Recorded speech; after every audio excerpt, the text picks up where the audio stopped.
Welcome to this edition of FM On Demand. I'm your host, Becky Schilling. I am so honored today to be here with Miss Toni Watkins of Riverside Health Network. Welcome, Toni. Hi there, Becky. It's so great to see you. Good to It's see been you. forever. It has. Well, you and I were just catching up a little bit and talking about your move. You moved out of Texas 6-7 years ago? It's been about 6 years now. I can't believe it. Time flies by when you're having fun, Becky. Give us a brief overview of the network that you're in. Yes, as you mentioned, I'm with Riverside Healthcare System, and we represent acute facilities, acute care facilities, as well as senior living facilities, and we have some large CCRCs, or continuing care retirement communities. So yeah, I get to have fun every day of the week representing those facilities.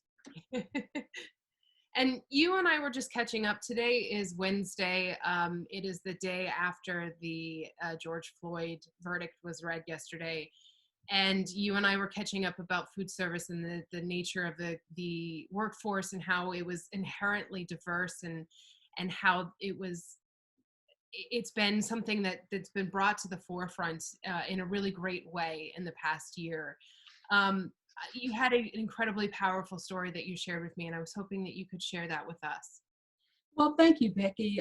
You're right. I mean, we planned this interview several weeks ago, and it's just amazing what things happen over time. So I thought, in light of the George Floyd incident, I would share just a few moments of a story that I had an opportunity to share with our leadership team about a couple of weeks ago, and it related to the arrest of one of our team members at one of our facilities.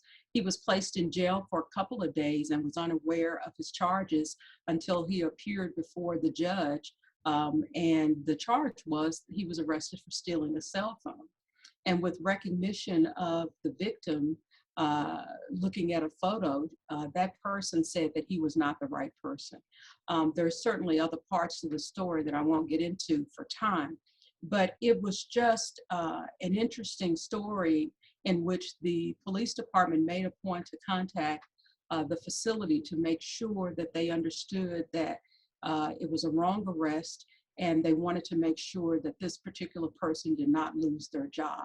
The chief of police, by the way, was also willing to come and apologize to this individual. So I thought, in light of what we've seen across the country, it was important for us to tell this story, to make people aware of there were really two sides to this story. It was certainly unfortunate, but it was also fortunate to see the police department step up to make a difference. And so we had one of our executive leadership team members who brought me involved with this particular situation. And so when he returned back to work, this particular cook, I was able to meet with him along with their facility director and administrator. And so we decided that we wanted to, after getting permission from him, but not going into detail with his story, we decided to huddle with the team because, we realized that in today's world, what happens to one affects all of us, right? So we couldn't let this go with talking to him and not talking to the team. And so we reached out to the team. It was a really brief huddle and just simply said, we were here for you. We understand that there are some social injustice issues that's taken place in our country, but if you have a need to talk, we're here. But we also gave them insight into being able to contact our employee assistance program, and they could do that confidentially. So even if they didn't want to talk to us, they could reach out to them. And so we did that. We posted that information. And so let me just share with you the last bit of what I said to the team that day. And it was this: in today's world, if something happens to one, we now know that others are affected. I'm impressed with the resilience of this particular team member. He's a good team member, came back ready to work and to move forward. He just wanted to forget about the incident. We often quote our mission statement in reference to our residents and patients. But let me say it this time, and I'd like for you to think of your team members. Our statement passionately says that we will care for others as we would care for those we love. Guess what? We did this for one of our team members, not a resident, or a patient. And I'm truly appreciative of that.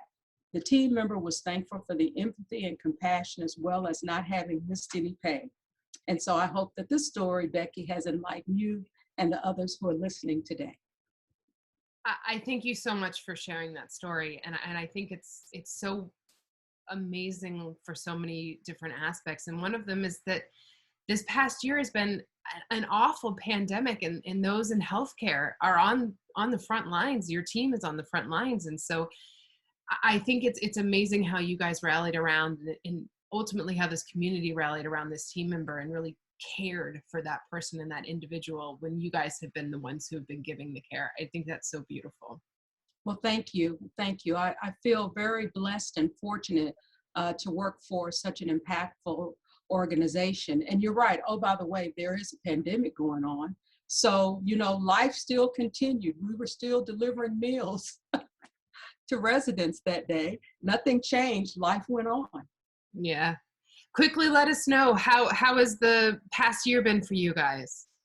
As with others, other organizations, it's definitely been an overwhelming challenge, but I have been truly impressed with what my team has come together to do. There has been a lot of creative thoughts, and literally as guidelines changed, our guidelines changed. So, we had to shut down dining in our senior living facilities, and one facility created a concept called movie and a dinner, to which we could still have social distancing and have reservations and have a three-course gourmet meal with great fun and a great movie.